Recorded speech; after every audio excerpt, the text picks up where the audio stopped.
Welcome to JELP, where we explore the world's most pressing economic issues. I'm Jared, and joining with me today are... Good morning, everyone. I'm Kelvin Kone. I'm Lasso Sombanje, sometimes known as my friends as Lazarina. And I'm Elijah Gisa, also known as Louis. Hey. Nice. It's nice name. In today's episode, we're covering four major economic problems: inflation, global supply chains, technology impact on jobs, and the debt crisis. So let's start with inflation. Well, of course, Jared. As of 2024, inflation remains a significant issue. In many developed countries, inflation has eased slightly, but is still above historical norms. For instance, in the US, inflation has moderated somewhat, but is still above the Federal Reserve target. In Europe, high energy costs and ongoing supply chain disruptions continue to drive inflation. Emerging markets are struggling even more, facing higher inflation due to weak currencies and external debt pressures.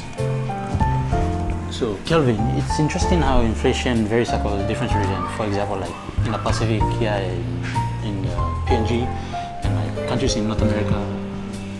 So, how are central banks responding to this pressure?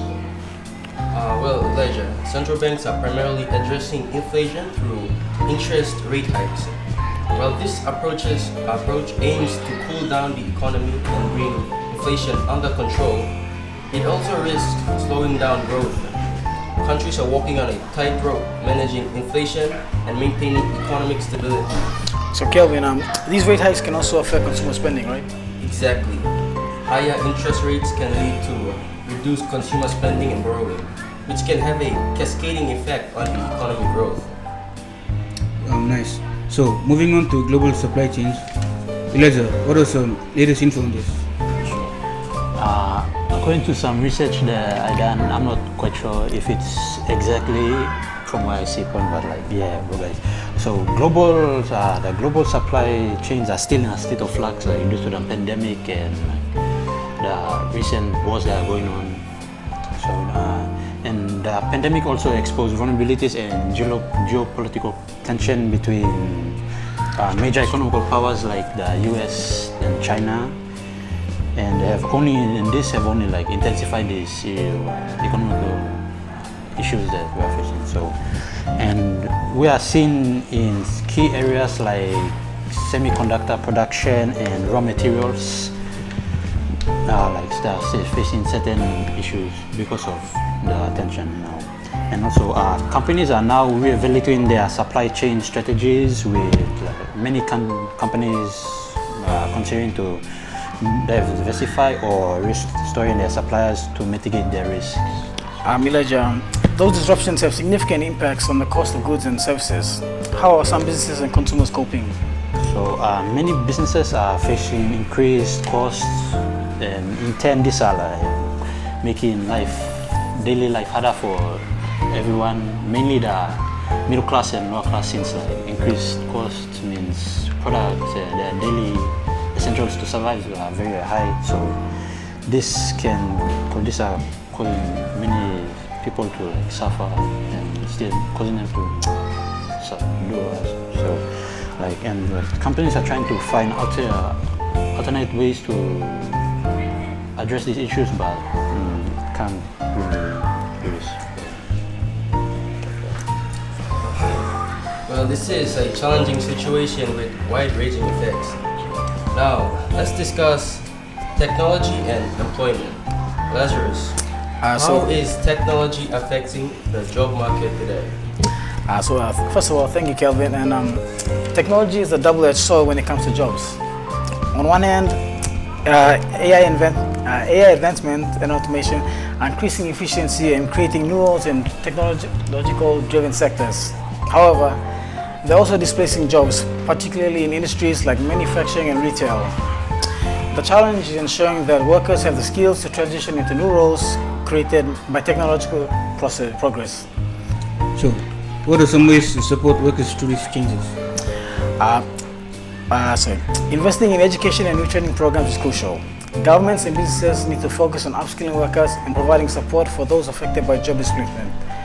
Programs that offer vocational training or subsidized education can help bridge the skill gap. And guys, there's also like issues of like income inequality, and like so as high skilled jobs are becoming more prevalent, and it's important to address the waging gap between high skilled and low skilled workers. Yes, addressing income inequality is key to ensuring that benefits of technological advancements are more evenly distributed.